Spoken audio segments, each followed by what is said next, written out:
Hi friends, అదే నేను temporary operator వద్దామని చెప్పి పైసలు లేవు, ఆ టైంపాస్ ఒక 4 రోజులు పోయేద్దామని చెప్పి వచ్చిన.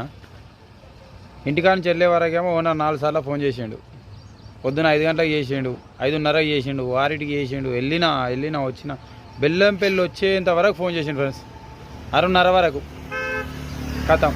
మంచిర్యాల వచ్చిన 2 గంటలు అవుతుంది, ఇంకేది వరకు ఫోన్ లేదు. నేను ఫోన్ చేసినా కూడా లిఫ్ట్ చేస్తలేడు.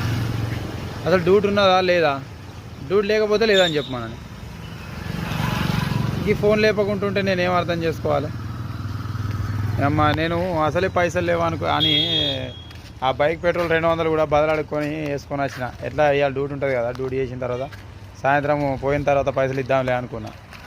ఇప్పుడు ఆ బదలు చేసిన పైసలు 200 అప్లపాలు అయితే, ఇదేమో డ్యూటీ ఉన్నదా లేదా అయితే ఇంక ఇది వరకు తెలుస్తలేదు. 10 అవుతుంది టైము.